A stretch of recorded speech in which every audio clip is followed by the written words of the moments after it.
Handa na ba ang inyong mga puso sa isang kwentong yayanig sa inyong paniniwala tungkol sa pag-ibig at pagpaparaya? Isang magandang araw po sa inyong lahat, mga minamahal naming tagapakinig. At muli, samahan ninyo akong buksan ang isang aklat ng buhay. Sabi nila, lahat tayo ay may hangganan, isang guhit na kapag tinawid, wala nang balikan. Ngayong araw, sasaksihan natin ang pagtawid sa guhit na yon, kung saan ang isang pusong mapagtimpi ay matututong lumaban para sa sarili. Ang malutong na tunog ng sampal ay tila isang bombang sumabog sa gitna ng marangyang pagdiriwang. Pak! Isang iglap, ang masayang tugtugin ng string quartet ay biglang naputol. Ang tawanan at mahihinang kwentuhan ng mga bisitang naka-Amerikana at magagarang bestida ay namatay. Lahat ng mga mata sa loob ng mansyon ng mga Valderrama, mga matang mapanuri, mga matang nagulat, mga matang nagagalak sa iskandalo, ay napako lahat sa iisang tao, kay Silayan. Ang pisngi niya ay nag-iinit, nangingitim sa sakit at kahihiyan. Ngunit mas masakit pa sa hapdi ng palad ni Doña Donesa Valderrama ang bigat ng tingin ng daan-daang bisita. Pakiramdam niya ay hinuhubaran siya sa gitna ng lahat. Ang kanyang dignidad ay pinagpipiraso at ipinakakain sa mga asong gutom. Anong klaseng sabaw ito, Silayan? Ang tinig ni Donesa ay kasing talim ng yelo, dinisenyo para marinig ng lahat. Malamig pa sa puso ng patay, pinapahiya mo ako sa harap ng aking mga kaibigan.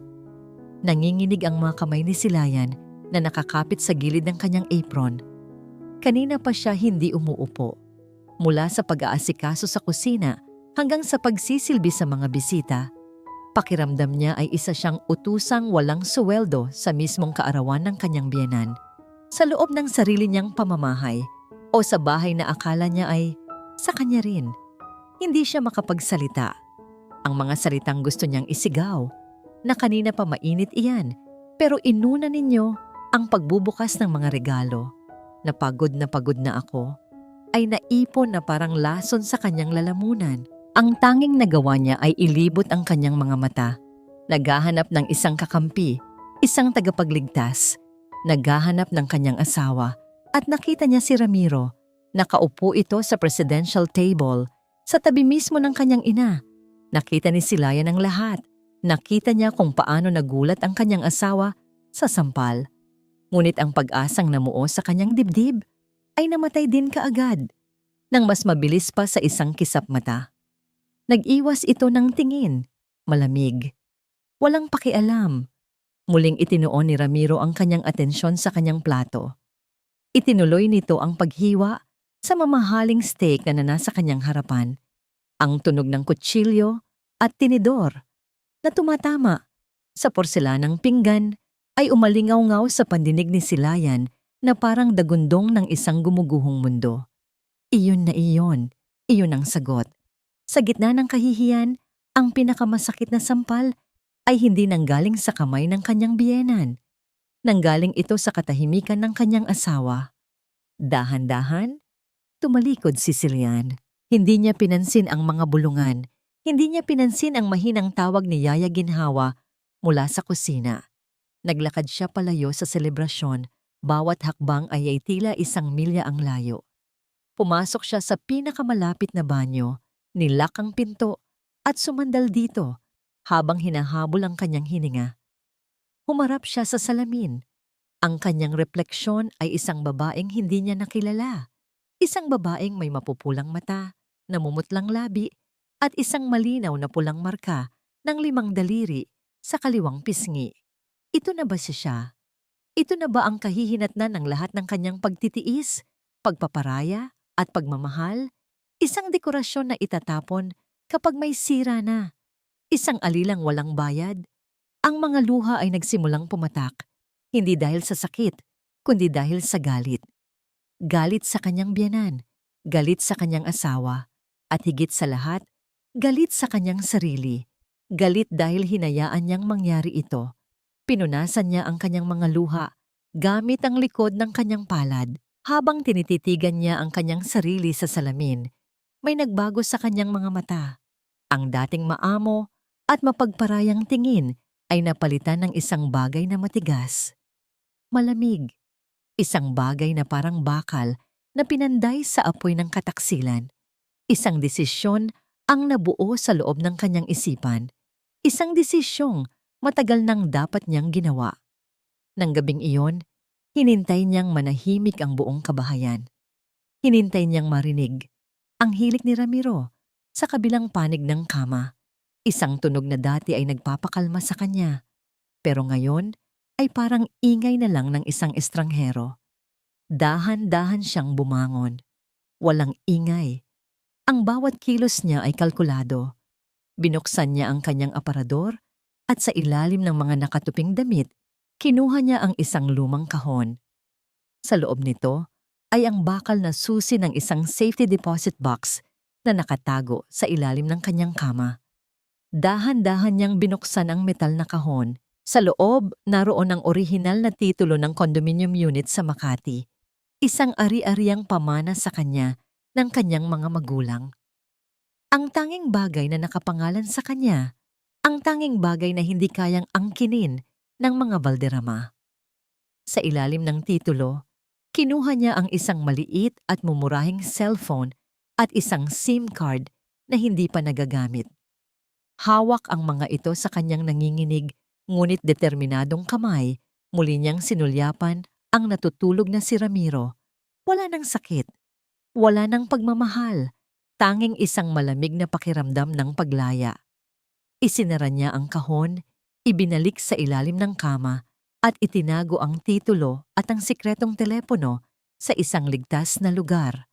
Humarap siya sa bintana, pinagmasdan ang dilim sa labas, at sa katahimikan ng gabi, isang salita lang ang binigkas niya sa hangin, isang pangakong hindi na mababali. Tapos na. Kinabukasan, ang araw ay sumikat na parang walang nangyari. Ang mga huling bakas ng marangyang handaan, ang mga mamahaling palamuti at mga basyong bote ng alak ay mabilis na nilinis ng mga katulong. Para sa lahat, isa lang itong umaga, tulad ng ibang umaga sa mansyon ng mga Valderrama. Pero para kay Silayan, ito na ang simula ng katapusan. Nagluto siya ng almusal na may ngiti sa labi, isang perpektong maskara na itinago ang nagbabagang galit sa kanyang dibdib. Inihain niya ang kape ni Doña Donesa, eksakto sa tamis na gusto nito. Inilapag niya ang dyaryo sa tabi ng plato ni Ramiro, eksakto sa paraan na sanay ito. Ginampanan niya ang papel ng perpektong asawa at manugang, habang sa isip niya ay binubuo na ang plano ng kanyang paglaya. Nang abala na ang lahat sa kani-kanilang mga gawain, dahan-dahan siyang tumakas patungo sa pinakaliblib na bahagi ng bahay, ang laundry area. Dito, sa gitna ng amoy ng sabon at ng ugong ng washing machine, inilabas niya ang kanyang sikretong telepono. Nanginginig ang kanyang mga daliri habang tinatype ang numero ng isang tao na matagal na niyang pinagkakatiwalaan, si Mang Delphin, isang real estate broker na naging kaibigan pa ng kanyang yumaong ama. Mang Delphin, bati niya. Ang boses niya ay halos isang bulong. Sisilayan po ito, anak ni Mang Ben. Sila iha, napatawag ka? Kamusta na? Ang masayang tugon sa kabilang linya. Huminga ng malalim si Silayan. May ipapakiusap po sana ako. Isang malaking pabor. Kailangan ko pong ibenta ang condominium unit ko sa Makati. At kailangan po, mabilis at kumpidensyal. Natahimik sandali si Mang Delphin. Sigurado ka ba dyan, iha? Alam kong iyan na lang ang alaala sa iyo ng mga magulang mo. Sa pagbanggit ng kanyang mga magulang, isang alaala ang biglang bumalik sa isipan ni Silayan.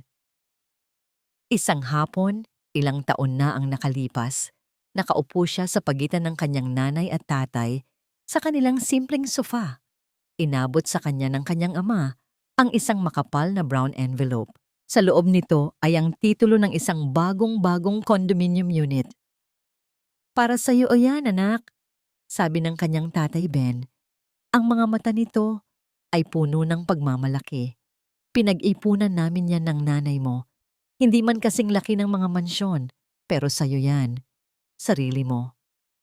Niyakap siya ng kanyang nanay. Anak, ang buhay ay parang gulong. Minsan, nasa ibabaw, minsan nasa ilalim. Kapag dumating ang araw na pakiramdam mo ay wala ka ng matakbuhan, tandaan mo yan. Ito ang magliligtas sa'yo. Gamitin mo ito para protektahan ang sarili mo. Hindi niya akalain na ang araw na yon ay darating at darating sa anyo ng pamilyang pinili niyang mahalin. Opo, Mang Delphine, sagot ni Silayan. Ang boses niya ay matatag na ngayon. Sigurado na po ako. Mas sigurado pa sa sikat ng araw. Pagkatapos ng tawag, pakiramdam ni Silayan ay may nabunot na isang malaking tinik sa kanyang dibdib. Ang unang hakbang ay nagawa na. Habang pabalik siya sa loob ng bahay, narinig niya ang boses ni Ramiro mula sa nakabukas na pinto ng study room nito. Hindi ito sumisigaw, pero puno ng pag-aalala at takot ang tono nito. Anong ibig mong sabihin na final notice na yan? Narinig niyang sabi ni Ramiro sa kausap nito sa telepono. Hindi maaari. Paano ang pangalan ng pamilya? Gagalit si Mama.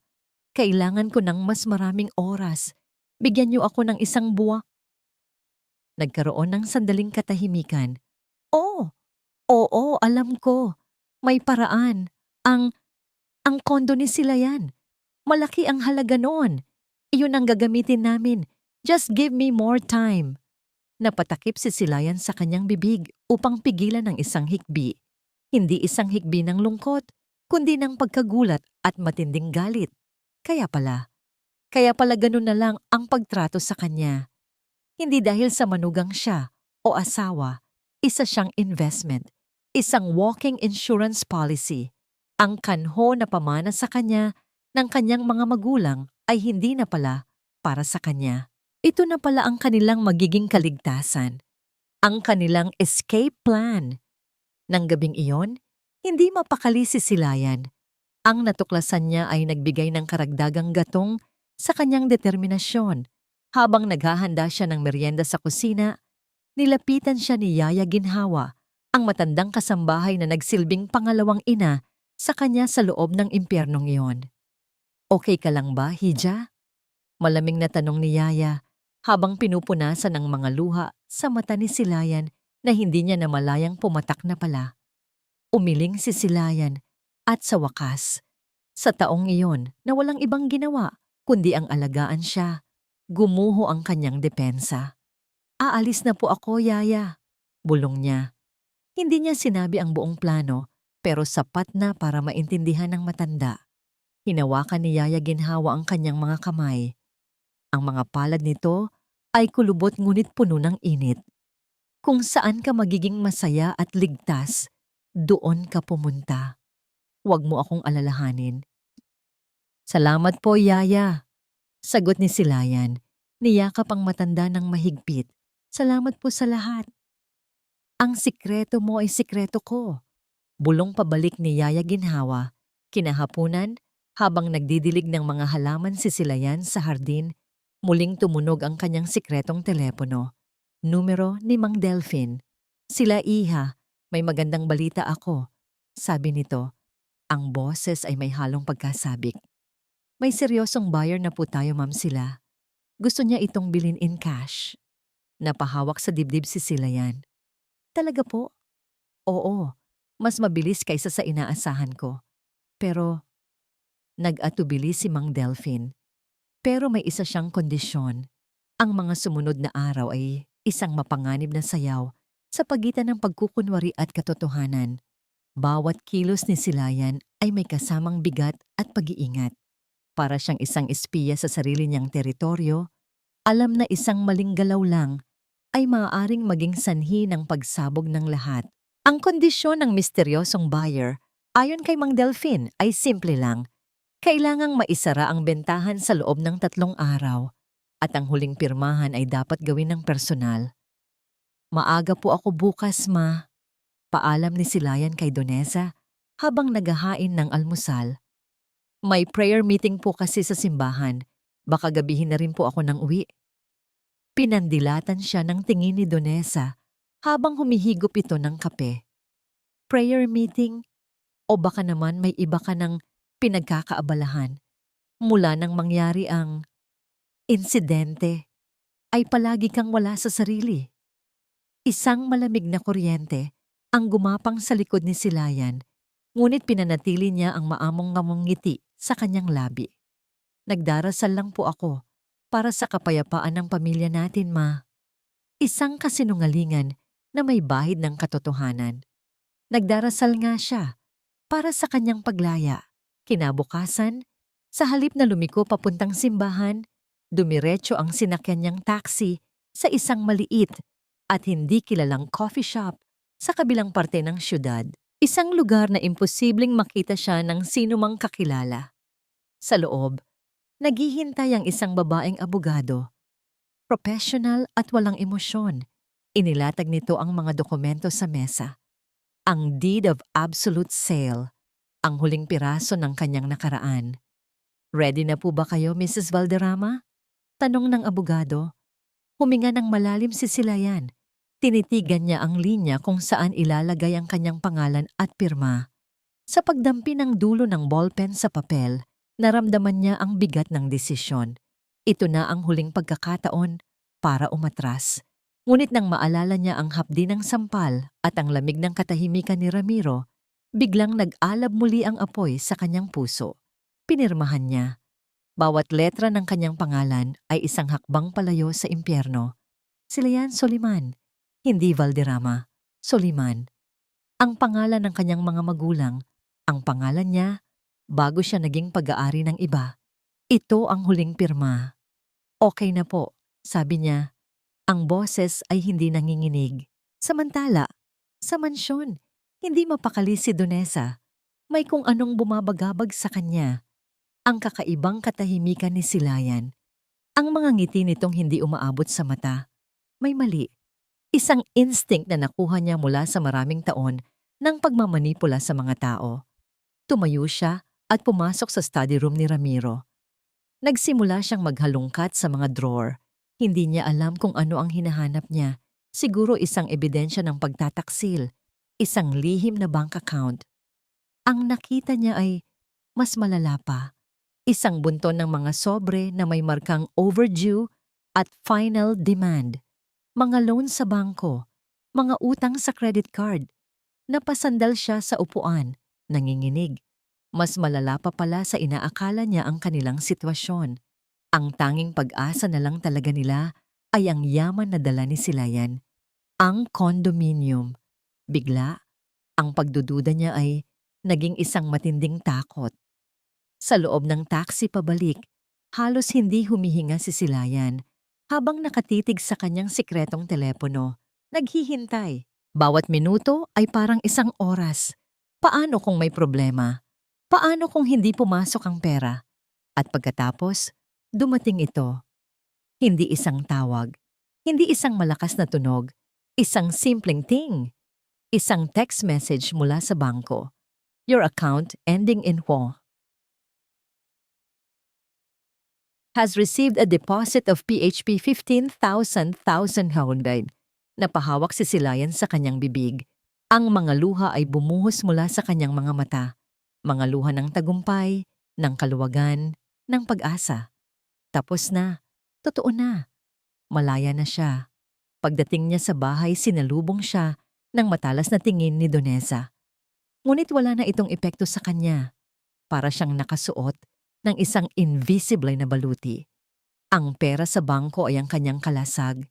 Kinagabihan, ginawa niya ang kanyang huling gawain. Habang mahimbing na natutulog si Ramiro, dahan-dahan niyang hinubad ang kanyang wedding ring. Tinitigan niya ito, ang kumikinang na diamanteng simbolo ng mga sirang pangako. Inilagay niya ito sa maliit na kahon nito. Binuksan niya ang aparador at kinuha ang isang maliit na bag na ilang araw na niyang inihanda.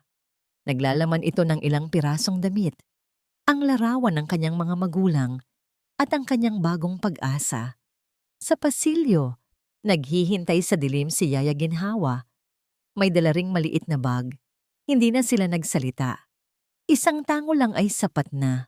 Bago sila tuluyang lumabas sa pintuan sa likod, huling sinulyapan ni Silayan ang kabahayan. Ang engrandeng hagdanan, ang mga mamahaling painting, ang mga kasangkapang ginto.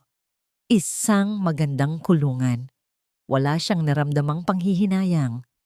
Pag-alis nila, ang tanging iniwan niya sa ibabaw ng kama, kung saan natutulog ang kanyang asawa, ay ang maliit na kahon na naglalaman ng singsing.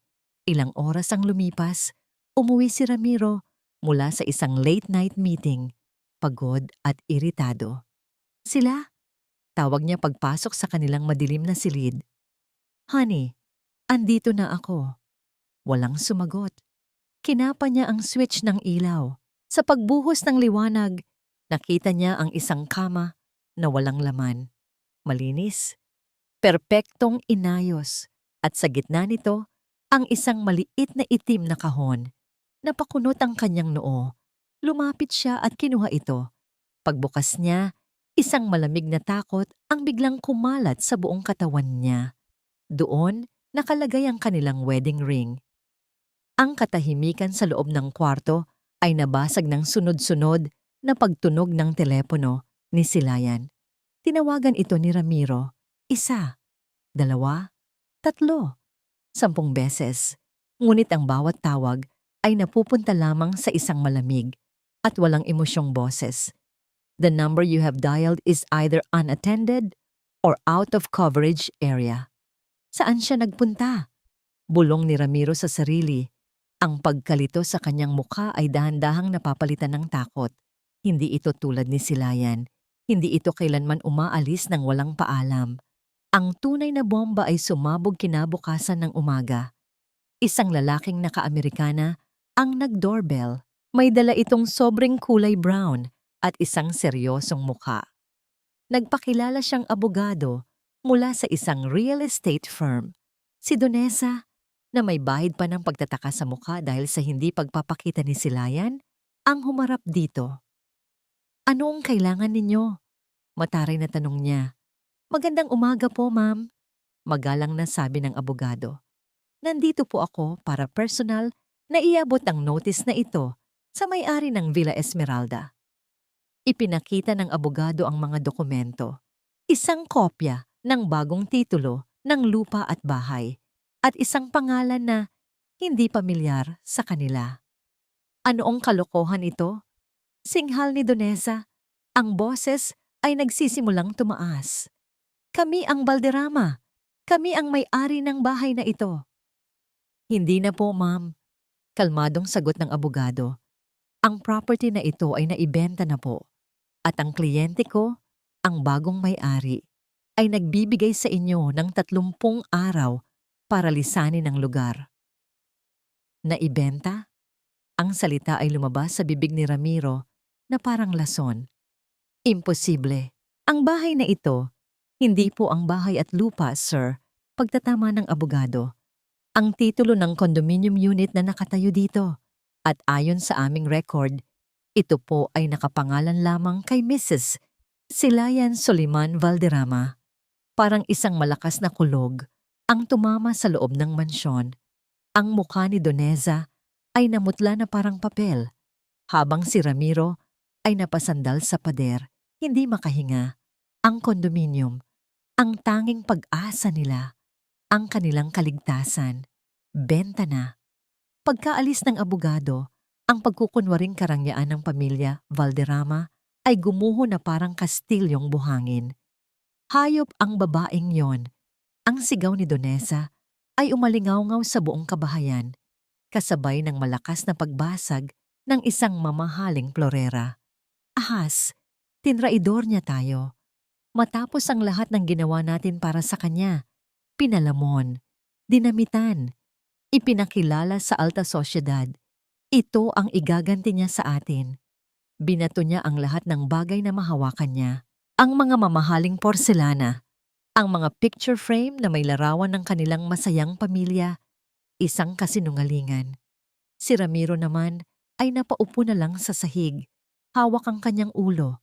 Ang utak niya ay hindi maproseso ang lahat. Sisilayan, ang kanyang maamo, tahimik at laging sumusunod na asawa. Paano? Paano niya nagawa ito? Biglang tumunog ang telepono, hindi ang cellphone ni Silayan, kundi ang landline ng mansyon. Sinagot ito ni Ramiro. Ang boses ay nanginginig. Hello? Mr. Valderrama, finally! Kanina pa kami tumatawag sa inyo. Isang galit na boses ng isang bank manager. Ang tseke na ibinigay ninyo ay tumalbog. At kung hindi ninyo mababayaran ang inyong utang sa loob ng 24 na oras, mapipilitan na kaming simulan ang foreclosure proceedings sa lahat ng inyong natitirang ari-arian. Hindi na ito nakasagot. Binitawan niya ang telepono. Sunod-sunod. Isa pang tawag. Mula sa credit card company. Isa pa. Mula sa isang taong pinagkakautangan nila ng malaki. Ang pader na kanilang itinayo para pagtakpan ang kanilang mga problema sa pananalapi ay tuluyan ng gumuho. At sa ilalim ng mga guho, naroon silang dalawa, nalulunod sa katotohanan.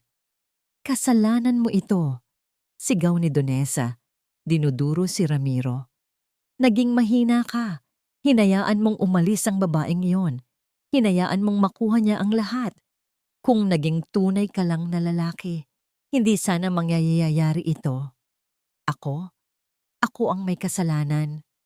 Ganting sigaw ni Ramiro. Sa unang pagkakataon ay nilabanan ng kanyang ina.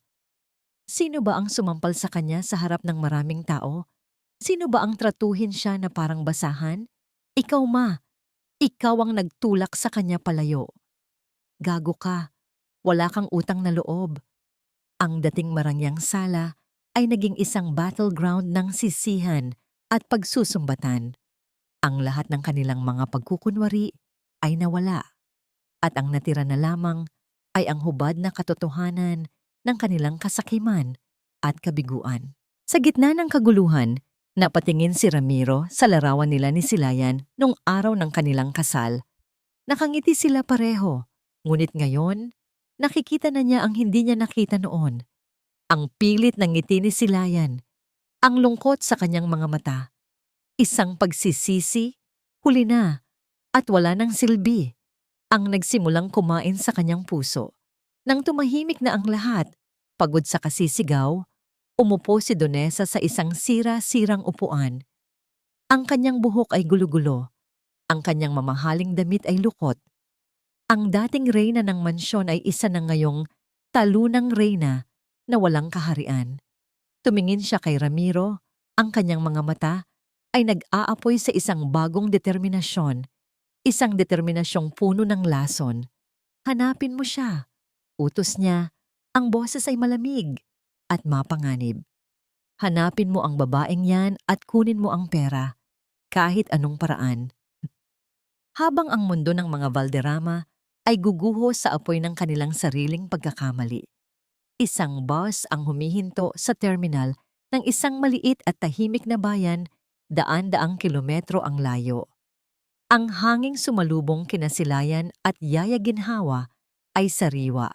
May dalang amoy ng dagat at ng mga namumulaklak na halaman. Isang amoy na kailanman ay hindi nila naamoy sa mausok na syudad.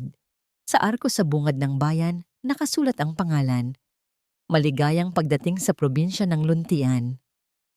Luntian, bulong ni Silayan habang nilalanghap ang hangin. Ang pangalan pa lang ay nagbibigay na ng pakiramdam ng bagong simula. Bumaba sila ng bus, dala ang iilang bag na naglalaman ng kanilang buong nakaraan at ng binhi ng kanilang kinabukasan. Walang mansyon, walang mamahaling kotse, walang mga pekeng kaibigan. Tanging sila lang dalawa at ang kalayaang kanilang natamo. Sa unang pagkakataon sa loob ng maraming taon, ngumiti si Silayan, isang tunay na ngiti. Hindi pilit, hindi maskara. Isang nangiting umabot hanggang sa kanyang mga mata, nagpapaliwanag sa mukha niyang matagal nang nababalot ng lungkot. Dito na po tayo, Yaya, sabi niya, habang ginagabayan ng matanda. Napakaganda dito, Hija, namamanghang sabi ni Yaya Ginhawa, habang inililibot ang kanyang paningin sa paligid. Ang mga bahay ay simple, ang mga tao ay nakangiti, at ang ritmo ng buhay ay tila mabagal at payapa. Sumakay sila sa isang tricycle na naghatid sa kanila sa isang maliit na bahay na ilang metro lang ang layo mula sa dalampasigan. Ito ang bahay na nirentahan ni Silayan online, gamit ang isang maliit na bahagi ng kanyang pera. Hindi ito malaki, gawa lang sa kahoy at may bubong na yero. Ngunit para kay Silayan, ito ang pinakamagandang palasyo sa buong mundo. Dahil dito, malaya siya. Ang unang araw nila ay ginugol sa paglilinis at pag-aayos. Habang nagpupunas ng alikabok at naglalagay ng mga bagong kurtina, sabay silang humuhuni ni Yaya Ginhawa. Ang bahay ay unti-unting napuno ng kanilang tawanan, isang tunog na matagal nang nawala sa buhay ni Silayan. Kinagabihan, pagkatapos ng isang simpleng hapunan ng pritong isda at kanin, naupo sila sa maliit na beranda na nakaharap sa dagat. Ang papalubog na araw ay nagpinta sa kalangitan ng kulay kahel at lila. "Masaya ka ba, Hija?" tanong ni Yaya Ginhawa. Tumingin si Silayan sa malawak na karagatan. Ang bawat alon na humahampas sa dalampasigan ay tila hinuhugasan ang lahat ng sakit at pait ng nakaraan. "Ngayon lang po ulit ako naging masaya, Yaya," sagot niya. May namumuong luha sa kanyang mga mata. "Ngayon ko lang po ulit naramdaman na pag-aari ko ang sarili ko." Ngunit ang pagtakas ay simula pa lamang. Alam ni Silayan na hindi siya maaring mabuhay lang sa kanyang naipong pera. Kailangan niyang tumayo sa sarili niyang mga paa. Kailangan niyang tuparin ang isang pangarap na matagal na niyang ibinaon sa limot. Kinabukasan, isinama niya si Yaya Ginhawa sa sentro ng bayan. Doon, sa tapat ng plaza, may isang lumang commercial space na nakasara at may karatulang "for rent". Matagal na itong pangarap ni Silayan, ang magkaroon ng sarili niyang coffee shop, isang maliit at maginhawang lugar kung saan ang mga tao ay maaaring magpahinga, magbasa, at mag-enjoy sa isang tasa ng masarap na kape. "Ito na po yon, Yaya," sabi ni Silayan. Ang mga mata ay nagniningning. "Ito ang pangarap ko." Tumingin siya sa bintana ng abandonadong lugar. Sa isip niya, nakikita na niya ang itsura nito. Mga mesang gawa sa kahoy, mga komportableng upuan, mga estante na puno ng libro, at ang amoy ng bagong timplang kape. May pangalan na rin siyang naisip para dito. Kapihan ng Pithaya. Pithaya, isang matandang salitang Tagalog para sa malaking pagnanasa o pangarap. Angkop na angkop. Dahil ang lugar na ito ang magiging simbolo ng kanyang mga pangarap na muling binuhay. Agad niyang tinawagan ang numero na nasa karatula. Isang masiglang boses ng lalaki ang sumagot. Matapos ang ilang minutong pag-uusap, nagkasundo sila na magkita kinabukasan para pirmahan ang kontrata.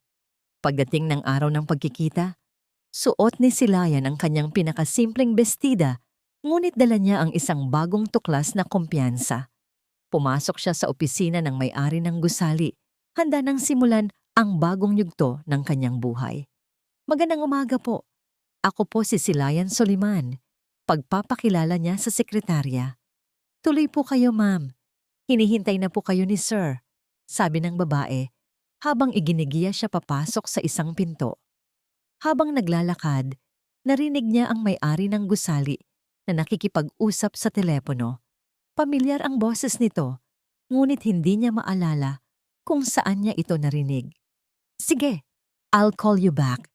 Andito na ang bago kong tenant," sabi ng lalaki bago ibaba ang telepono. Pagpasok ni Silayan sa opisina, tumayo ang lalaki mula sa kanyang upuan para salubungin siya. Nagtama ang kanilang mga mata. Ang nangiti sa labi ni Silayan ay biglang nawala. Ang tibok ng kanyang puso ay tila huminto. Ang lalaking nakatayo sa kanyang harapan, ang may-ari ng gusali na magiging tahanan ng kanyang mga pangarap, ay isang mukhang hindi niya malilimutan mula sa kanyang nakaraan. Isang mukha na minsan na ring naging bahagi ng kanyang buhay bago pa man dumating si Ramiro. "Sila?" Gulat na tanong ng lalaki. Hindi makapagsalita si Silayan. Bayan, ang tanging salitang namutawi sa kanyang mga labi. Ang hangin sa loob ng opisina ay biglang napuno ng mga alaalang matagal nang nakabaon.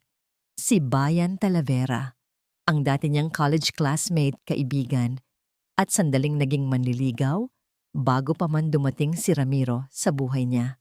Ang huli niyang pagkakaalam, nagpunta ito sa ibang bansa para mag-aral at magtrabaho. Hindi niya inasahan na dito, sa maliit na probinsya ng Luntian, muli silang magkikita. Sila yan! Anong ginagawa mo dito? Si Bayan ang unang nakabawi sa pagkagulat. Ang kanyang mukha ay pinaghalong pagtataka at isang emosyong hindi mabasa ni Silayan. Ako. Ako sana ang uupa sa commercial space mo. Nauutal na sagot ni Silayan habang pilit na pinapakalma ang sarili. Hindi ko alam na ikaw pala ang may-ari. Pinagmasdan niya si Bayan. Nagbago na ito. Mas tumangkad, mas lumapad ang balikat at meron ng aura ng kumpiyansa at tagumpay na hindi niya nakita noon. Ngunit ang mga mata nito, ang mga matang laging nakangiti at puno ng kabaitan, ay hindi nagbago. Maupo ka sila, alok ni Bayan, habang siya mismo ay hindi pa rin makapaniwala. Naupo sila, ngunit ang katahimikan sa pagitan nila ay mas maingay pa sa anumang salita. Kamusta ka na? Sabay nilang tanong sa isa't isa na nagdulot ng isang bahagyang alanganing tawa. Ikaw muna, sabi ni Bayan, na mas piniling magbigay daan. Kinuwento ni Silayan ang isang bersyon ng katotohanan na ligtas ibahagi. Sinabi niyang nagpasya siyang iwan ang magulong buhay sa syudad para magsimula ng isang maliit na negosyo at mamuhay ng simple. Maingat niyang iniwasan ang mga madilim na detalye, ang pag-abuso, ang pagtataksil, ang masakit na paghihiwalay. Habang nagsasalita si Silayan, tanging pakikinig lang ang ginawa ni Bayan. Hindi ito sumingit. Hindi ito nagtanong ng mga mahihirap na tanong. Tumatango lang ito. Ang kanyang mga mata ay puno ng pag-unawa na para bang nababasa niya ang mga salitang hindi kayang bigkasin ni Silayan. Nang matapos si Silayan, si Bayan naman ang nagkwento. Bumalik pala siya sa Pilipinas ilang taon na ang nakalipas at nagpasya siyang mamuhunan sa bayang sinilangan ng kanyang ina, ang Luntian. So isang coffee shop pala ang plano mo, sabi ni Bayan habang tinitingnan ang mga papel ng kontrata sa mesa. Oo, kapihan ng pitaya sana ang ipapangalan ko, mahinang sagot ni Silayan. Magandang pangalan, sabi ni Bayan na may maliit na ngiti. Alam mo, tutulungan kita. Kinagabihan, hindi mapakali si Silayan. Ang muling pagkikita nila ni Bayan ay nagdulot ng komplikasyon sa kanyang plano ng isang tahimik na buhay. Ngunit kasabay nito, mayroon ding isang pakiramdam ng ginhawa. Isang pamilyar na presensya sa isang mundong bago sa kanya. Kinabukasan, maagang dumating si Bayan sa inuupahang bahay ni Silayan. Nagulat si Silayan, ngunit mas nagulat si Yaya Ginhawa sa daladala nitong mga pandesal at mainit na kape. Hindi ko ito ginagawa para paibigin ka sila. Paglilinaw ni Bayan habang nakaupo sila sa beranda, nakatingin sa dagat. Ginagawa ko to dahil kaibigan mo ako at nakikita kong kailangan mo ng tulong para makapagsimula. Ngunit may mas malalim pa palang dahilan. May kailangan akong ipagtapat sa'yo sila. Seryosong sabi ni Bayan.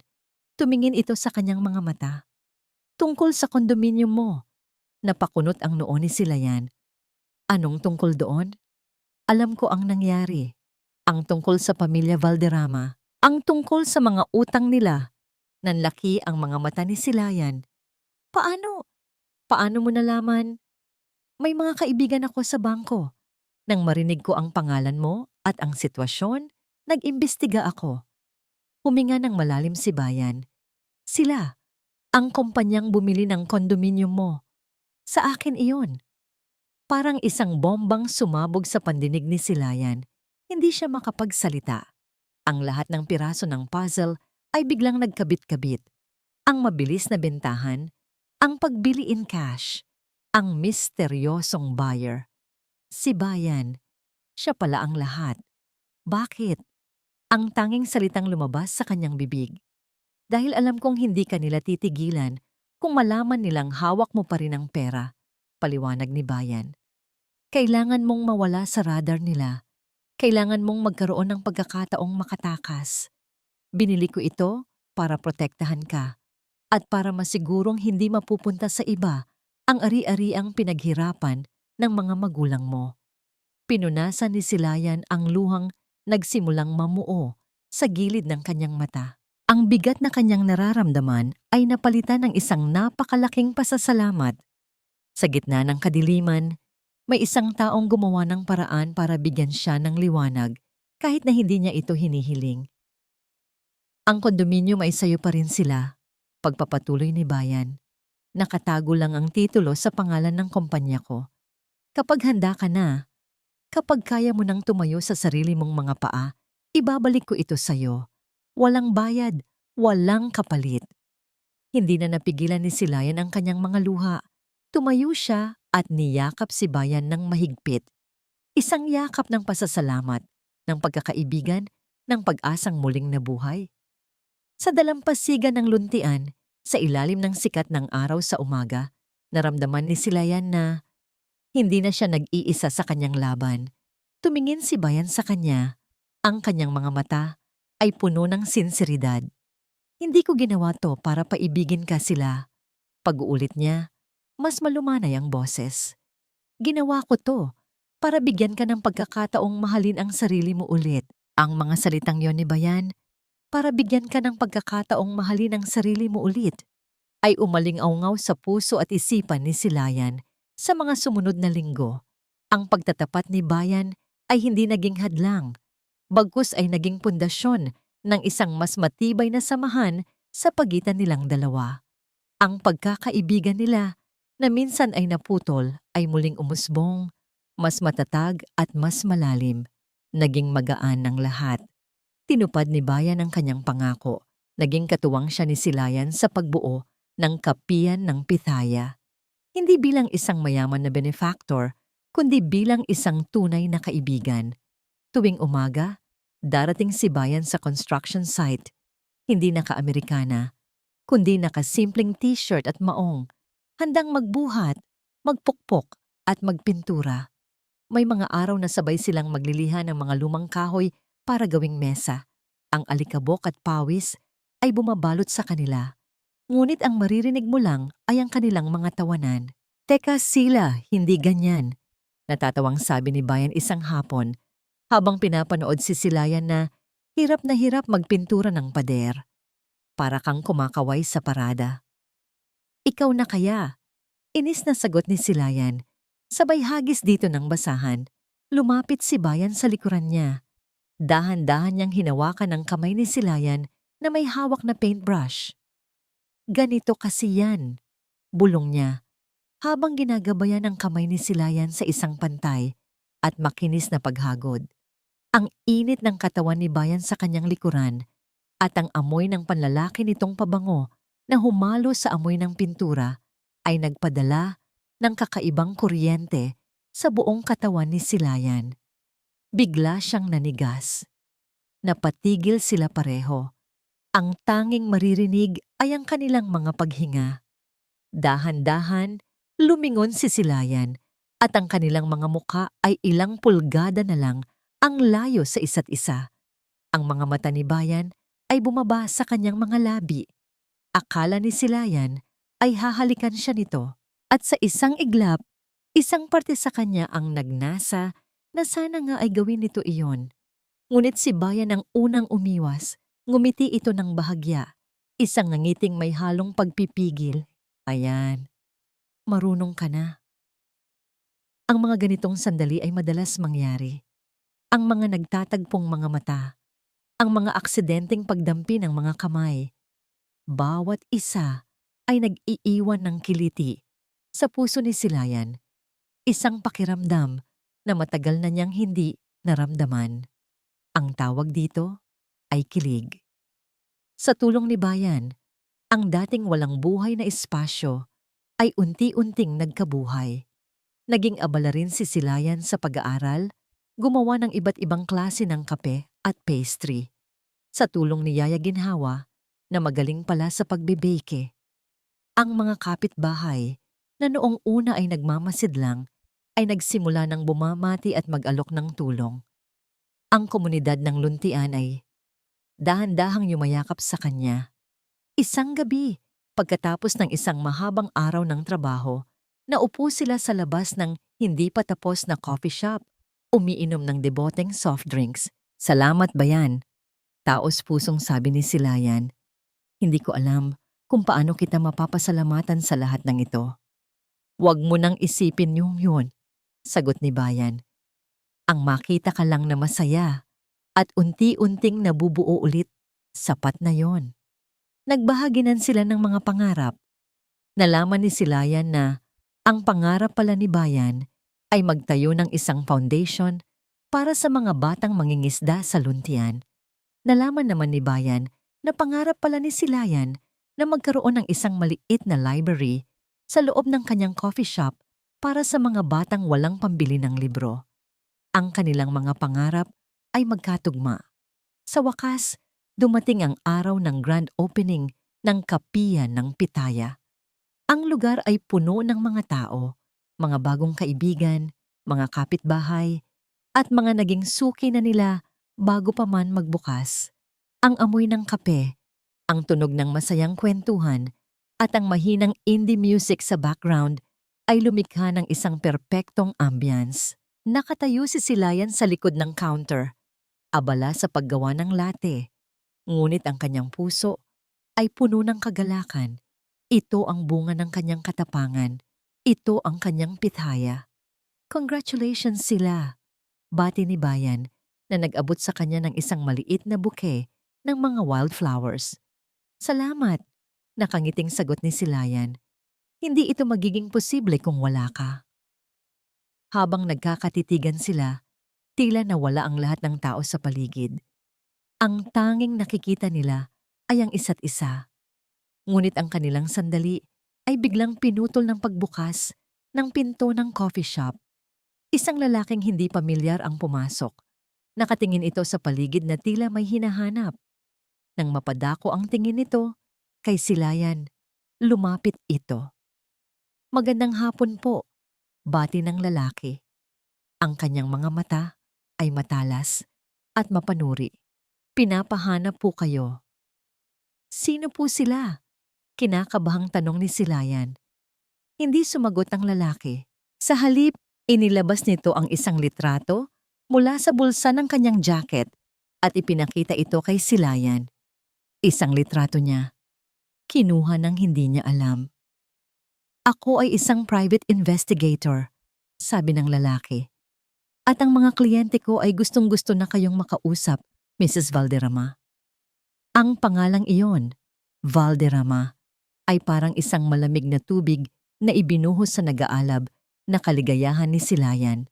Ang kanyang bagong tuklas na kapayapaan ay biglang gumuho. Ang nakaraan na akala niya ay tuluyan na niyang naiwan ay nakahanap ng paraan para muli siyang hanapin. Sa loob ng isang madilim at masikip na apartment sa Maynila, ang hangin ay mabigat sa amoy ng lumang sigarilyo at kabiguan. Ito ang bagong mundo ni na Ramiro at Donesa Valderrama, malayo sa kinang ng Villa Esmeralda, malayo sa mga pagkilala ng alta sosyedad. Ang tanging natira sa kanila ay ang anino ng kanilang dating buhay at ang galit na unti-unting kumakain sa kanilang pagkatao. Ilang buwan na ang lumipas mula nang umalis si Silayan at sa loob ng mga buwang yon, para silang mga multo na naglalakad sa sarili nilang impyerno. Ang mga credit card ay na-decline, ang mga bank account ay na-freeze, ang mga kaibigan ay biglang hindi na sila kilala. Napilitan silang ibenta ang lahat ng natitirang alahas at mamahaling gamit para lang may pambayad utang at pangkain sa araw-araw. Hanggang kailan tayo magtitiis sa ganito, Ramiro? Reklamo ni Donesa habang nakatingin sa nababakbak na pintura sa dingding. Ang kanyang mga kuko na dati laging perpektong nakamanicure ay ngayoy putol-putol na. Para tayong mga daga na nagtatago sa lungga. Ano ang gusto mong gawin ko, ma? Sagot ni Ramiro. Ang boses ay walang buhay. Nakaupo lang siya sa isang lumang sopa, nakatitig sa kawalan. Ang dating kumpiyansa sa kanyang tindig ay napalitan ng isang anyo ng pagod at pagkatalo. Sinubukan ko nang maghanap ng trabaho. Walang tumatanggap sa akin. Ang pangalang Balderrama, imbes na maging asset ay naging sumpa. Dahil inutil ka. Sigaw ni Doneza. Ang kanilang araw-araw na pag-uusap ay palaging nauuwi sa sigawan at sisihan. Kung pinigilan mo lang sana ang ahas na yon. Ngunit isang araw, isang tawag ang nagbigay ng kaunting pag-asa sa kanilang madilim na mundo. Isang tawag mula sa private investigator na kinuha nila gamit ang huling piraso ng alahas na naibenta ni Doneza. May balita na ako, ma'am, sabi ng investigador sa kabilang linya. Nahanap ko na siya. Biglang nabuhayan ng dugo si Doneza. Tumayo siya. Ang kanyang mga mata ay nag-aalab. Saan? Nasaan siya? Nasa isang probinsya sa Timog. Luntian ang pangalan. At hindi lang yon. May pag-aalangan sa boses ng lalaki. Mukhang maayos ang buhay niya. Katatayo lang niya ng sarili niyang coffee shop. Isang coffee shop. Ang balitang iyon ay parang gasolinang ibinuhos sa nag-aalab ng galit ni Doneza. Habang sila ay naghihirap, ang babaeng dahilan ng lahat ng ito ay namumuhay ng masaya at matagumpay. Hindi maari. May pera pa siya, sabi ni Doneza. Ang boses ay naging isang mapanganib na bulong. Ang pera na dapat ay sa atin. Isang plano ang mabilis na nabuo sa kanyang isipan.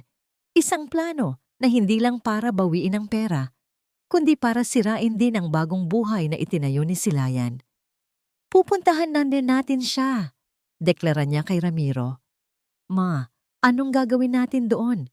Nag-aalangang tanong ni Ramiro. May isang maliit na parte sa kanya na ayaw nang guluhin pa si Silayan. Isang parteng nakokonsensya, ngunit ang parteng iyon ay laging natatalo ng takot niya sa kanyang ina. Gagawin natin ang nararapat, matigas na sabi ni Doneza. Pupunta tayo doon bilang biktima, bilang isang ina at asawang inabandona. Ipapakita natin sa lahat kung anong klaseng demonyo ang babaeng yan. Gagamitin natin ang simpatya ng mga tao laban sa kanya. At sa kahihiyan-hiyan, ibibigay niya sa atin ang lahat. Kinabukasan, isinangla ni Doneza ang huling piraso ng kanyang ari-arian na may halaga. Isang antigong hikaw na minana pa niya sa kanyang lola. Ginamit nila ang pera para arkilahin ang isang lumang kotse at para sa kanilang paglalakbay. Habang nasa biyahe, si Doneza ay walang tigil sa pagbibigay ng instruksyon. Si Ramiro naman ay tahimik lang na nagmamaneho. Sa bawat kilometrong kanilang tinatahak palayo sa Maynila, isang pamilyar na pakiramdam ng kaba at pagsisisi ang bumabalot sa kanya. Naalala niya ang mga huling buwan nila ni Silayan, ang kanyang pananahimik, ang kanyang pagkukulang. Ngunit nang makarating sila sa hangganan ng luntian, ang lahat ng pag-aalinlangan ni Ramiro ay biglang naglaho. Pinalitan ito ng isang komplikadong emosyon, isang pinaghalong inggit, galit at pananabik. Ipinahinto nila ang kotse sa isang lugar kung saan tanaw ang sentro ng bayan. At doon, nakita nila ito. Isang bagong tayong establishmento na may magandang signboard, kapihan ng pitaya. Puno ito ng mga tao. Ang mga ilaw sa loob ay mainit at nag-aanyaya.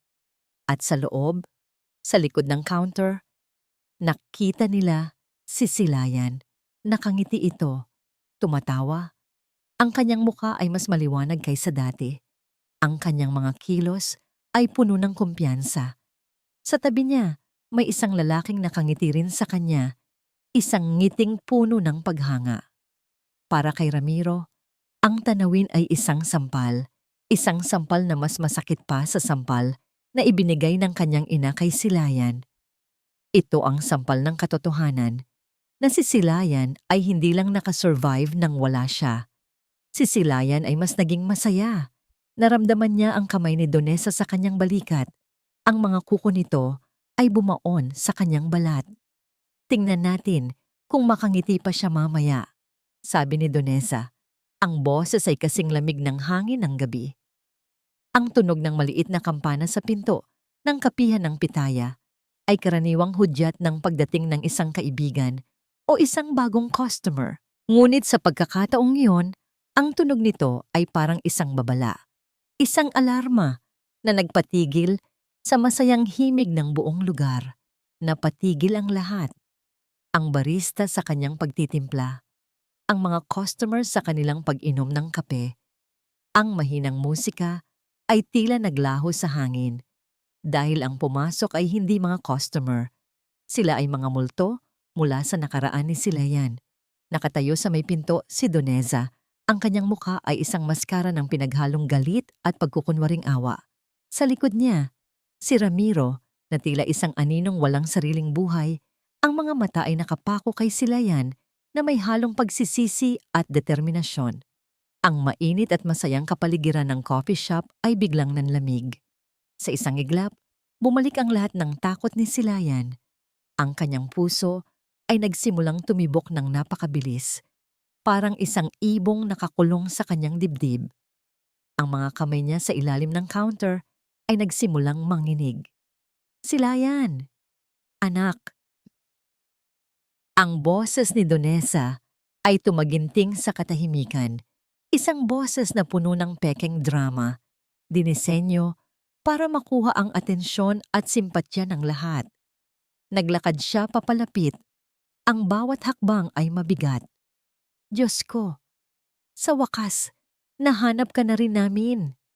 Bago pa man makakilos si Silayan, nasa harapan na niya si Donesa. Hinawakan siya nito sa braso, ang mga daliri nito ay bumaon sa kanyang balat na parang mga kuko ng agila. Anong ginagawa ninyo dito? Ang tanging naging tugon ni Silayan. Ang boses ay halos hindi marinig. Anong ginagawa namin dito? Umarteng nagtataka si Donesa. Tumingin siya sa mga customer na ngayon ay nakatutok na lahat sa kanila. Hinahanap ka namin, anak. Alam mo ba kung anong hirap ang dinanas namin ng papa mo, ng asawa mo, simula nang iwan mo kami? Inabandona mo kami, Silayan. Inabandona mo ang sarili mong pamilya. Kasabay nito, lumapit si Ramiro. Ang mga mata nito ay namumula. Isang perpektong aktor sa dula-dulaan ng kanyang ina. Hani, mahinang sabi ni Ramiro. Sinubukang hawakan ang kabilang kamay ni Silayan. Umuwi ka na please. Miss ka na namin. Miss na kita. Mag-usap tayo. Aayusin natin to. Ang mga salita, ang mga kilos.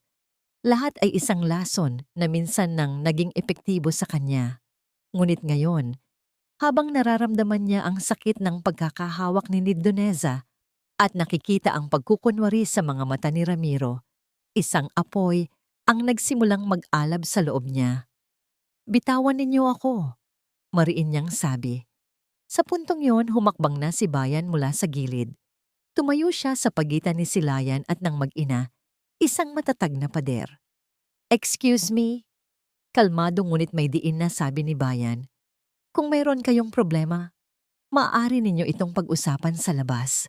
Nagdudulot kayo ng eskandalo sa aking establishmento. At sino ka naman? Taas kilay na tanong ni Doneza. Kababayan ka ba ng babaeng ito? Huwag kang makialam dito. Usapang pamilya ito. Ginugulo ninyo siya. Matigas na sagot ni Bayan. Ang dating Silayan ay marahil nagtago na sa likod ni Bayan. Ang dating Silayan ay marahil umiyak na sa sulok. Ngunit hindi na siya ang dating Silayan. Naalala niya ang hapdi ng sampal sa kanyang pisngi. Naalala niya ang itsura ni Ramiro habang kumakain ng steak habang siya ay pinapahiya. Naalala niya ang bawat gabi na umiyak siya sa unan. Nagdarasal na sana ay magbago ang lahat. Ang takot sa kanyang puso ay hindi nawala. Ngunit sa pagkakataong ito, mas malakas ang kanyang galit. Mas malakas ang kanyang pagmamahal sa sarili. Dahan-dahan niyang inalis ang kamay ni Donesa sa kanyang braso. Tumingin siya dito, mata sa mata. Tama na ma, sabi niya. Ang boses ay nagsimulang lumakas. Tapos na ang pag-arte ninyo. Tumingin siya kay Ramiro. At ikaw, huwag mo akong matawag-tawag na honey. Matagal mo nang binitawan ang karapatan na yan. Gulat ang makikita sa mukha ng mag-ina. Hindi nila ito inaasahan. Ang inaasahan nila ay ang isang babaeng mahina at madaling takutin. Walang hiya ka! Sigaw ni Doneza. Ang tunay na kulay nito ay lumabas na. Matapos mong nakawin ang pera namin, ang pera ng pamilya. Ang salitang magnanakaw, ang huling patak na nagpaapaw sa kanyang pasensya. Huminga ng malalim si Silayan. Humarap siya hindi lang sa mag-ina, kundi sa lahat ng taong nasa loob ng coffee shop. Ang kanyang mga bagong kaibigan, ang kanyang mga customer, ang komunidad na yumakap sa kanya. Hindi ako magnanakaw, deklara niya. Ang boses ay malinaw at matatag, sapat para marinig ng lahat. Ibinenta ko lang kung ano ang sa akin. Tumingin siyang muli kay Doneza at Ramiro. Ang kanyang mga mata ay hindi na nagpapakita ng takot, kundi ng awa at katatagan. At para sa lahat ng naririto, pagpapatuloy niya, dahil ginawa na ninyong entablado ang pangarap ko, hayaan ninyong ikwento ko sa inyo ang totoong nangyari. Ang mga salitang binitawan ni Silayan ay binitay sa hangin, mabigat at puno ng pangako. Ang buong kapihan ng Pithaya ay nabalot ng isang matinding katahimikan. Bawat customer ay naging manonood sa isang dula na hindi nila inaasahan. Si Doneza ay natigilan na pagtantong nawala na siya ng kontrol sa sitwasyon. Sinubukan niyang muling magsalita. Huwag kayong maniwala sa kanya. Sinungaling siya. Ngunit huli na. Ang entablado ay hindi na sa kanya. Ito na ay kay Silayan. 6 na taon, simula ni Silayan. Ang boses niya ay bahagyang nanginginig sa una. Ngunit unti-unting tumatatag habang inilalabas niya ang mga salitang matagal nang nakakulong sa kanyang dibdib. 6 na taon akong nagsilbi bilang asawa at manugang sa pamilya Valderrama. 6 na taon kong tiniis ang masasakit na salita, ang pangmamaliit, ang pagbabaliwala.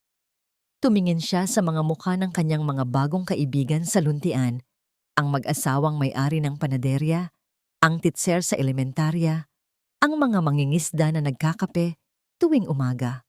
Sa kanila, siya humuhugot ng lakas. Akala ko pag-ibig ang tawag doon.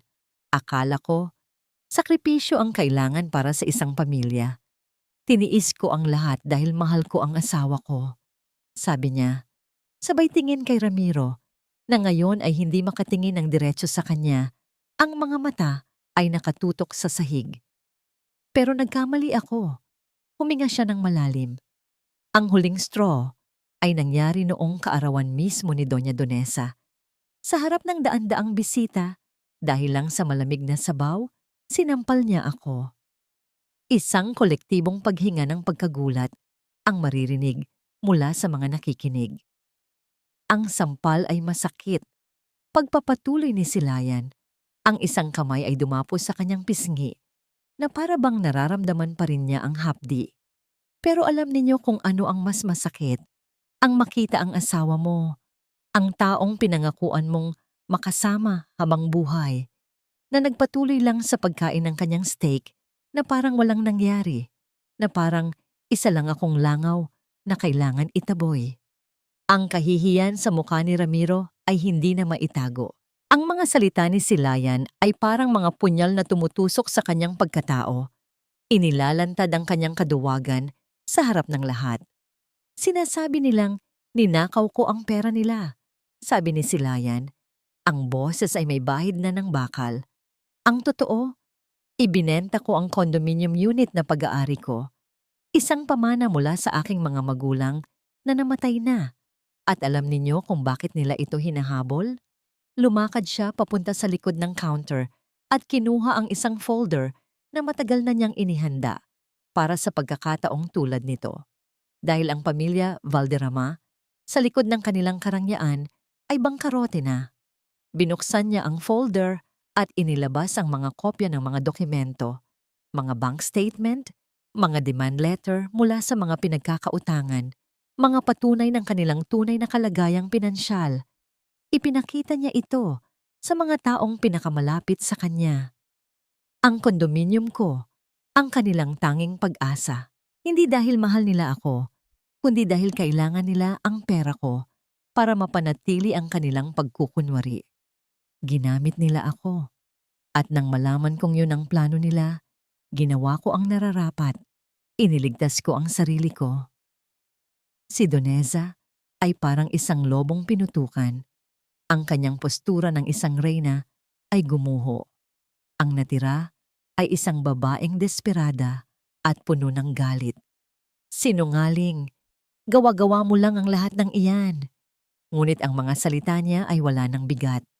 Ang ebidensya ay nasa harap na ng lahat. Ang katotohanan ay mas maliwanag pa sa sikat ng araw. Tumingin si Silayan sa huling pagkakataon kay Ramiro. Wala nang galit sa kanyang mga mata, tanging isang malungkot na pagtanggap. "Minahal kita, Ramiro," sabi niya. Ang boses ay puno ng pinal na pamamaalam. "Pero ang pagmamahal ko ay hindi sapat para punan ang kakulangan mo sa paninindigan. Pinili mo ang iyong ina, pinili mo ang pera, at sa proseso, nawala mo ako." Walang makapagsalita. Si Ramiro ay nakatayo lang doon, talunan at wasak. Si Doneza ay napasandal na sa isang mesa, wala ng lakas. Ang katahimikan ay binasag ng isang mahinang tunog, isang palakpak. Ang matandang mangingisda sa isang sulok, si Mang Carding, ay pumalakpak. Sinundan ito ng kanyang asawa. Pagkatapos ay ang titser, hanggang sa ang buong coffee shop ay napuno ng palakpakan. Hindi ito isang palakpak ng kasiyahan sa isang eskandalo. Ito ay isang palakpak ng suporta, ng paghanga, ng pagtanggap para kay Silayan. Sa gitna ng lahat, tumulo ang mga luha ni Silayan. Ngunit sa pagkakataong ito, hindi ito mga luha ng sakit o kalungkutan. Ito ang mga luha ng kalayaan. Walang ibang nagawa sina Doneza at Ramiro, kundi ang dahan-dahang tumalikod. Sa bawat hakbang nila palabas ng pinto, ramdam nila ang daan-daang matang nakatingin sa kanila. Mga matang puno ng paghusga at pagkasuklam. Ang kahihiyan na minsan nilang ipinaramdam kay Silayan ay bumalik sa kanila. 100 beses na mas matindi. At sa paglabas nila, tuluyan nang nagsara ang pinto ng nakaraan ni Silayan. Nang tuluyan nang makalabas sina Ramiro at Doneza, ang palakpakan ay dahan-dahang humina at napalitan ng isang komportableng katahimikan. Para bang ang buong bayan ng Luntian ay sabay-sabay na huminga ng maluwag para kay Silayan. Ang mga customer ay hindi umalis. Sa halip, isa-isang lumapit ang mga ito sa kanya. Hindi para mag-usisa, kundi para mag-alok ng suporta. Si Aling Nena ng panaderya ay niyakap siya. Si Mang Carding ay tinapik siya sa balikat. Ang iba ay ngumiti lang. Isang nangiting nagsasabing, "Nandito kami para sa'yo." Si Silayan, na pagod sa emosyon, ay ngumiti lang pabalik. Ang puso niya ay puno ng pasasalamat. Ang pamilyang nawala sa kanya ay napalitan ng isang buong komunidad. Nang unti-unti nang bumalik sa normal ang lahat, naiwan sila ni Bayan sa isang tahimik na sulok ng coffee shop. Si Yaya Ginhawa naman ay abala sa pagbibigay ng libreng kape sa lahat. Isang munting selebrasyon ng tagumpay. "Ayos ka lang?" Malambing na tanong ni Bayan. Inabutan siya ng isang basong tubig. Tumango si Silayan. "Pagod," aminado niya. Pagod na pagod, pero magaan ang pakiramdam. Naupo sila sa labas ng coffee shop, sa isang bench na nakaharap sa papalubog na araw. Ang langit ay muling nagpinta ng kulay kahel at rosas, isang pangako ng mas magandang umaga. "Salamat, Bayan," muling sabi ni Silayan, "sa pagtayo mo sa tabi ko kanina." "Palagi naman sila," sagot ni Bayan. Ang kanyang mga mata ay hindi inaalis sa dalaga. "Hindi kita iiwan." Sa sandaling iyon, sa gitna ng payapang paglubog ng araw, nawala ang lahat ng pag-aalinlangan sa puso ni Silayan. Ang lahat ng takot na magmahal muli. Bayan, sabi niya, lumingon para harapin ito. Sila, sagot nito na para bang alam na ang kanyang sasabihin. Walang nang salitang namagitan. Dahan-dahan, inilapit ni Bayan ang kanyang mukha kay Silayan. Ito ay hindi isang halik na puno ng pagnanasa, kundi isang halik na puno ng pag-unawa, respeto, at pangakong hindi bibitawan. Isang halik na nagsasara sa lumang kabanata at nagbubukas ng bago. Tumugon si Silayan sa halik, ipinikit ang kanyang mga mata, at sa unang pagkakataon, naramdaman niyang ligtas siyang magmahal. Sa kabilang dako, ang paglalakbay pabalik sa Maynila para kina Ramiro at Donesa ay isang paglalakbay sa impyerno. Walang nagsasalita. Ang bigat ng kahihiyan at pagkatalo ay pumuno sa loob ng kanilang sasakyan. Pagdating sa kanilang madilim na apartment, doon na gumuho ang lahat. Wala na, sabi ni Ramiro. Ang boses ay basag. Wala na lahat, ma, dahil sa'yo, dahil sa pride mo. Huwag mo akong sisihin, ganting sigaw ni Donesa. Ngunit wala na itong lakas, wala nang apoy. Tanging abo na lang ng pagkatalo ang natira. Ilang araw ang lumipas, nakatanggap ng tawag si Yaya Ginhawa mula sa isang dating kasamahan sa mansyon. Ibinalita nito na tuluyan ng sinamsam ng bangko ang lahat ng ari-arian ng mga Valderrama. Napilitan daw si Donesa na manirahan sa isang malayong kamag-anak, habang si Ramiro ay naglaho na parang bula, walang nakakaalam kung nasaan. Nang ikinuwento ito ni Yaya Ginhawa kay Silayan, wala siyang naramdamang tuwa o paghihiganti. Tanging isang pakiramdam ng kapayapaan. Tapos na talaga. Ang batas ng karma ay gumulong sa paraang hindi niya inaasahan. Ang mga sumunod na linggo ay napuno ng paghilom. Ang kapihan ng Pitaya ay naging sentro ng komunidad.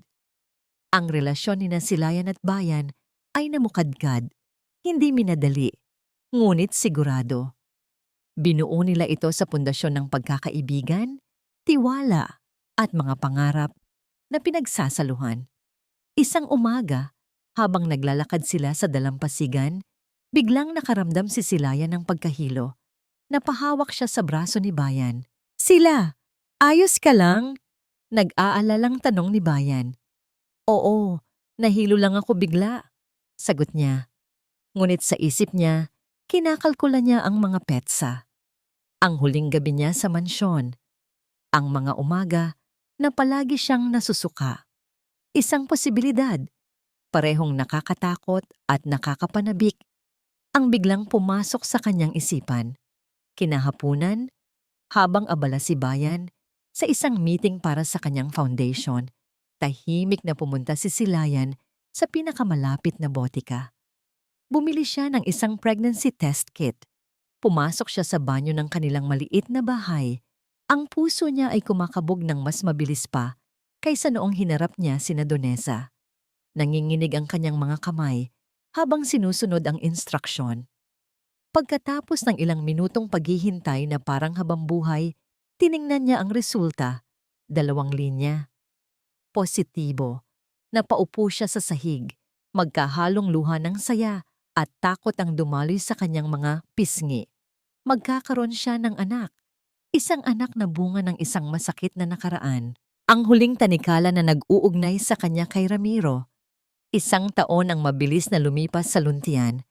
Ang bawat araw ay parang isang aalon na dahan-dahang hinuhugasan ang mga huling bakas ng sakit sa puso ni Silayan at pinapalitan ito ng mga alaala ng tawanan, pag-asa at pagmamahal.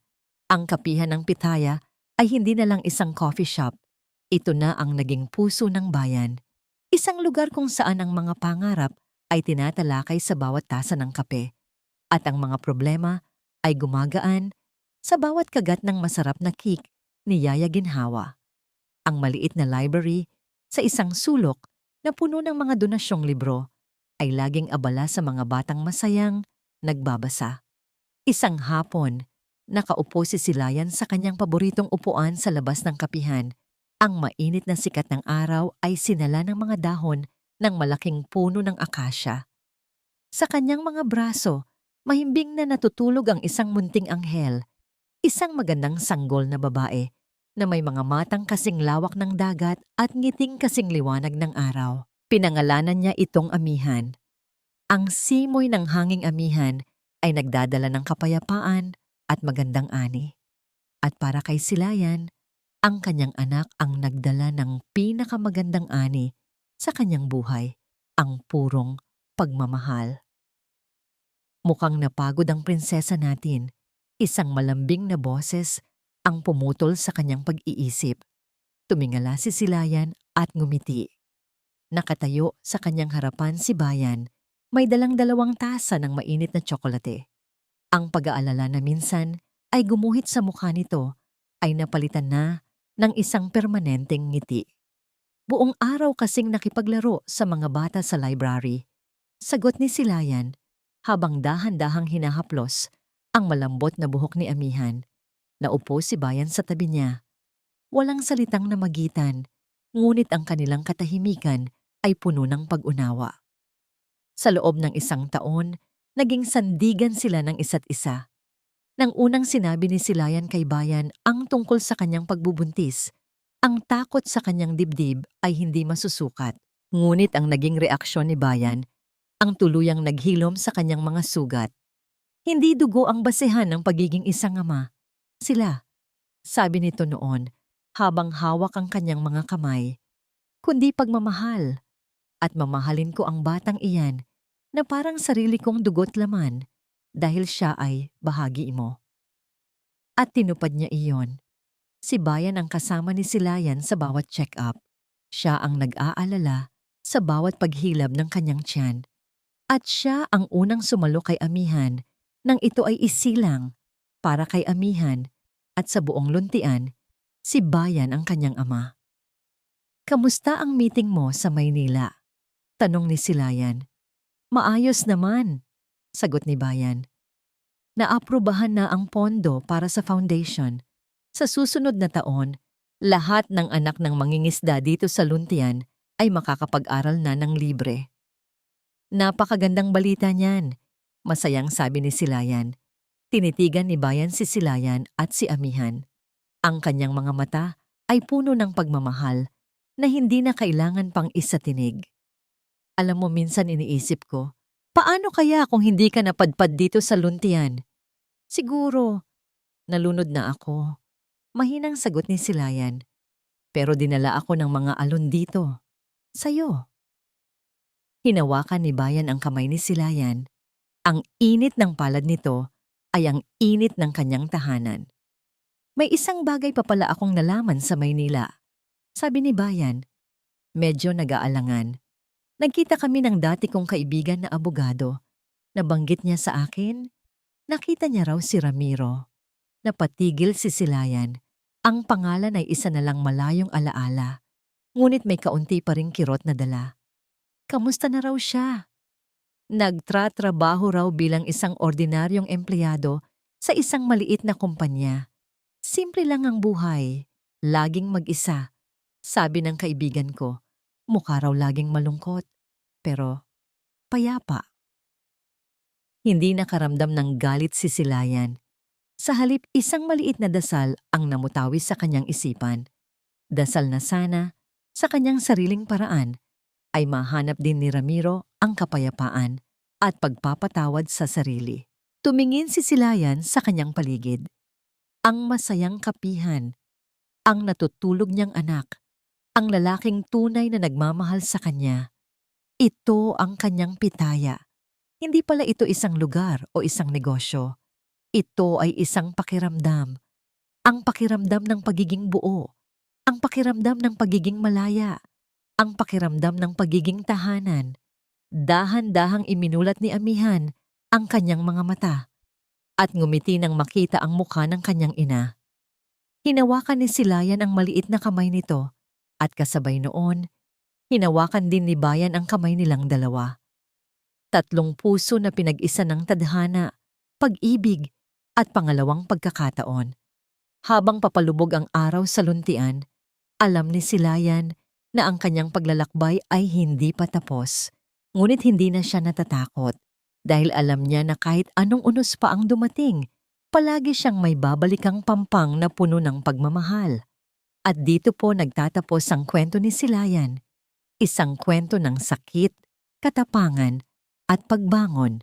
Ang tunay na aral ng kanyang buhay ay hindi tungkol sa paghihiganti, kundi tungkol sa pagpapalaya. Ang pagpapalaya sa sarili mula sa mga tanikalang hindi nakikita, ang tanikala ng takot, ng mapang-abusong pag-ibig, at ng pag-aakalang hindi natin kayang mag-isa. Minsan, ang pinakamatapang na desisyon na maaari nating gawin ay ang bitawan ang lahat ng nakakasakit sa atin, kahit gaano pa ito kasakit, para bigyan ng espasyo ang mga bagay na tunay na magpapasaya sa atin. Maraming salamat po sa inyong walang sawang pagsubaybay. Sana po ay may napulot kayong aral at inspirasyon sa kwento ni Silayan. Ano po ang masasabi ninyo sa kanyang naging desisyon at anong klaseng kwento naman po ang gusto ninyong marinig sa susunod? I-comment nyo lang po sa ibaba. Hindi dito nagtatapos ang ating paglalakbay. Marami pa pong kwentong kasing ganda at mas puno ng aral dito sa aming channel. Kung nagustuhan nyo ang kwentong ito, i-like, i-share sa pamilya at mga kaibigan, at mag-subscribe na rin para lagi kayong updated sa mga susunod pa naming kwento. I-click nyo ang notification bell para kayo ang unang makarinig kapag may bago kaming upload. Pagpalain po kayo ng Panginoon, kayo at ang inyong buong pamilya. Hanggang sa muli.